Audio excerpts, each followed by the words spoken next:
มาสูงพี่น้องพูดนะเขาใจมุหลิงดังเซนค่ะเอาคาย่ำเหลวเขาใจมุหลิงมาจุกีดังเพค่ะเนาะดังเพในเพกับดีล็อกลินเขาอ่อนดังสุดเขาใจมุหลิงได้กับ4 ปันเซนดังหลงค่ะเนาะ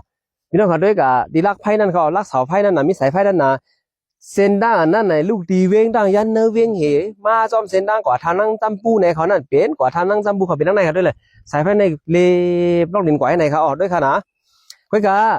ลูกดินนั่นเพมาดีใครอยู่ในเป็นเส้นดังเขามาดีล็อกลินเส้นด้านมาเสือไว้ก่อนกี่ดีขนาดคอนกรีตอันนั้นค่ะเนาะเส้นด้านในก็ย่ออย่าหังดีงามเบียดเจอลักเสาไฟก็มาเหนั่นก็เป็นนั่งเพแทงเส้นหนึ่งกว่าดังพี่น้องเขาอยู่นั่นแทงเส้นหนึ่งเส้นสมาเดียนเขาอยู่ในไหนครับอ๋อมาค่ะเลยพี่น้องเขาได้ล็อกลินจะได้ค่ะนะนี่ลักบ่เช่าเหมือนเช่นจะได้ขันล็อกลินจะได้ไหนเดมีบัก75 แสนก็มีบัก85 แสนก็มีปีมันได้ในพัดเพียง60 ปีการพองก็50 70 ปีจะได้ครับมีอะไรแสนเนี่ยเขามาเลยเอาค่ะละเกี่ยวล็อกหลังตีเนี่ยบอกเสียขาห้างลีเปจ้านี่จำเส้นดังลงกว่าท่านนั้นจะบุญนั่นขนาดเนาะนายก็ไล่ตั้งทางเส้นดีก็เป้งดีก็มุงสาลีนะคะหนูว่าฮึเจ้าไหนเนี่ยเข้มครับพี่น้องเขานะเลือกเอาค่ะละ